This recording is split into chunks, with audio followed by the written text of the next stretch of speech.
എന്തോ നിങ്ങൾ എന്താണ് സംഭവിച്ചതെന്ന് നിങ്ങളല്ലേ പറഞ്ഞില്ലേ? ഞാനറിയില്ല എന്താ സംഭവിച്ചത്. എന്റെ ഭാഗത്ത് ബാധിച്ചൊന്നും വന്നതായിട്ട് എനിക്കറിയില്ല.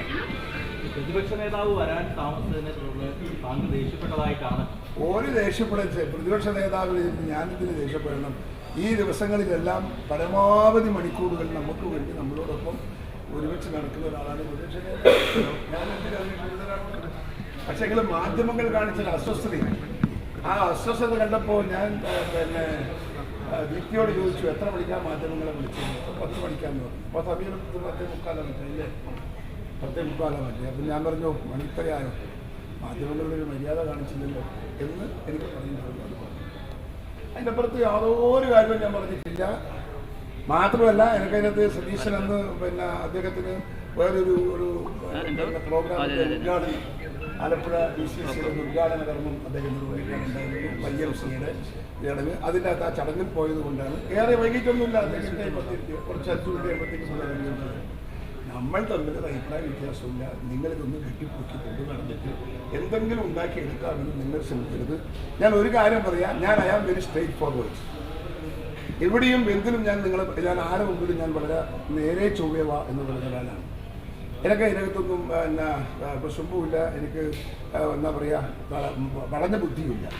അവിടെ നേരെ ചൊവ്വയെ നിങ്ങളോട് ഞാൻ പറയുന്നത്, നിങ്ങൾക്കും എന്നോട് നേരെ ചൊവ്വയെ പറയാം. നിങ്ങൾ ഇങ്ങനെയൊരു പ്രചരണം കൊടുക്കുന്നത് ഒരിക്കലും ശരിയല്ല, യാഥാർത്ഥ്യമായിട്ട് നിരക്കാത്തതാണ്. സതീശനും ഞാനും തമ്മിൽ ജ്യേഷ്ഠാനുജന്മാരെ പോലെ തന്നെയാണ് പങ്കുവയ്യായി. ഇത്രയും വർഷം നമ്മൾ ഒരുമിച്ചല്ലേ. എന്നോടൊപ്പം ഒരുപക്ഷെ എന്നേക്കാളേറെ ഈ സമര ജാഥക്ക് അദ്ദേഹമാണ് മുൻകൈയെടുത്തതും അദ്ദേഹമാണ് ഓടിയതും അദ്ദേഹമാണ് ചെയ്തത്. അവിടെ എനിക്കതൊന്നും മറക്കാൻ കഴിയില്ല. അങ്ങനെ ഒരാളെ സതീശനെ ഒന്നും നമുക്ക് തള്ളിപ്പറയാനോ മോശമാക്കാനൊന്നും ജീവിതത്തിൽ നമുക്ക് സാധിക്കില്ല. അതുകൊണ്ട് സതീശനും ഞാനും നമുക്കൊരു അഭിപ്രായ വ്യത്യാസമില്ല. അദ്ദേഹത്തിന് ഞാൻ കാര്യങ്ങൾ ബോധ്യപ്പെടുത്തിയിട്ടുണ്ട്. അതുകൊണ്ട് നിങ്ങൾക്ക് വരെ ചോദിക്കാനുണ്ടോ? ഒന്നുമില്ല, ആശയവിനിമയമൊന്നുമില്ല. നമ്മളിന്നത്തെ ആശയവിനിമയം നടത്തിയത് ഞാൻ വന്നിരുന്നത് നിങ്ങൾ കണ്ടിട്ടില്ലേ? അതാണ് ഞാൻ പറഞ്ഞത്.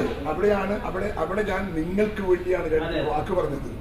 മാധ്യമങ്ങളോട് നമ്മൾ മര്യാദ കാണിക്കണം എന്നാണ് ഞാൻ പറഞ്ഞത്. 11 ജില്ലകളിൽ ഈ ജാഥ ഒരു പ്രശ്നമില്ലാതെ 11 ജില്ലകളിൽ ഒരു പ്രശ്നമില്ലാതെ ഇപ്പൊ ഈ ശരിക്കും പറയാൻ ആലപ്പുഴയിൽ എത്തിയപ്പോൾ സാധാരണ പാർട്ടി പ്രവർത്തകർക്ക് ഒരു ആശയക്കുഴപ്പമുണ്ടാകുന്ന രീതിയിൽ ഇങ്ങനെ ഒരു കമ്മ്യൂണിക്കേഷൻ ഗ്യാപ്പ് ഉണ്ടാകാൻ കാര്യം നിങ്ങളുണ്ടാക്കിയത്. നിങ്ങൾ പ്രസ് മീഡിയ പേഴ്സൺസ് ആണ് ഇത് ക്രിയേറ്റ് ചെയ്തത്. നിങ്ങൾ അതിനോട് അപ്പോളജി ചെയ്യണം. നിങ്ങൾ ഇതിനോട് അപ്പോളജി ചെയ്യണം. ഞാൻ പറഞ്ഞതൊന്നുമല്ല നിങ്ങൾ എഴുതിയത്. നിങ്ങൾ പറഞ്ഞത് തെളിവ് എൻ്റെ അടുക്കുണ്ട്. എൻ്റെ കയ്യിൽ തെളിവുണ്ട്.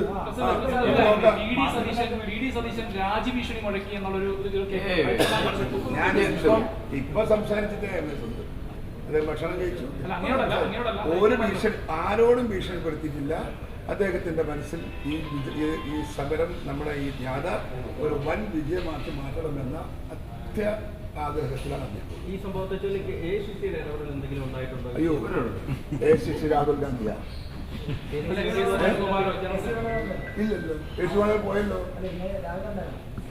രാവിലെ കൊണ്ട് അദ്ദേഹം പോയില്ല.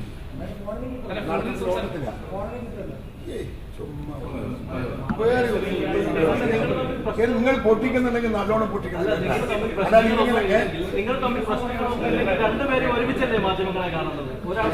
അല്ലല്ല, ഇതിപ്പോ ഞാൻ നിങ്ങൾ എന്റെ പേരിലല്ലേ പറഞ്ഞിരിക്കുന്നത്? അത് ഞാനല്ലേ ബ്രേക്കേണ്ടത്? അതിനെന്തിരിക്കുന്നത്? എത്ര സതീശൻ കാണുന്നു.